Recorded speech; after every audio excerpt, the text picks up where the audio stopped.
Hello friends, welcome to my YouTube channel big B Nayak.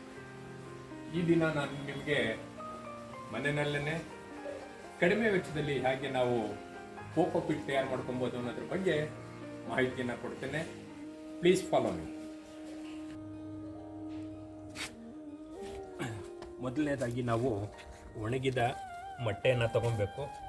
ಅದನ್ನು ಸುತ್ತಿಗೆಯಿಂದ ನಿಧಾನಕ್ಕೆ ಅದರಲ್ಲಿರ್ತಕ್ಕಂತಹ ಏನು ಪೌಡ್ರ್ ಇದೆ ಅದು ಚೆನ್ನಾಗಿ ಹೊರಗಡೆ ಬರುವ ಹಾಗೆ ಸ್ಮ್ಯಾಶ್ ಮಾಡ್ಕೊಬೇಕು. ಈ ರೀತಿ ಅದನ್ನು ರಿಮೂವ್ ಮಾಡಬೇಕು. ಆವಾಗ ನಮಗೆ ಸಣ್ಣ ಸಣ್ಣ ಪ್ರಮಾಣದ ಕೋಕೋಪೀಟ್ ಹೊರಗಡೆ ಬರುತ್ತೆ. ಅದನ್ನು ನಾನು ಈಗಾಗಲೇ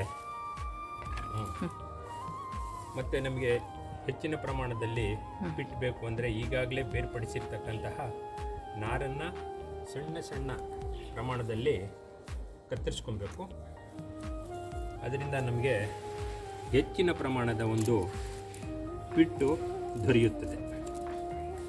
ನಾನು ಈ ರೀತಿ ಮಾಡಿಕೊಂಡು ಈಗಾಗಲೇ ನಾನು ಈ ಥರ ಮಾಡ್ಕೊಂಡಿರ್ತಕ್ಕಂಥ ಪಿಟ್ಟನ್ನು ಕೋಕೋಪೀಟನ್ನು ಒಂದು ಕಡೆ ಇಟ್ಕೊಳ್ತೇನೆ. ಓಕೆ, ಮಾಡಿಕೊಂಡಂತಹ ಪಿಟ್ಟನ್ನು ನಾವು ಈ ರೀತಿ ಗಿಡಗಳಿಗೆ ಉಪಯೋಗ ಮಾಡ್ಕೊಬೋದು. ಮತ್ತು ಹೊಸದಾಗಿ ಗಿಡಗಳನ್ನು ತಯಾರು ಮಾಡ್ಕೊಬೇಕು ಅಂದ್ರೂ ಇದನ್ನು ನಾವು ಯೂಸ್ ಮಾಡ್ಬೋದು. Please like my YouTube and please share it.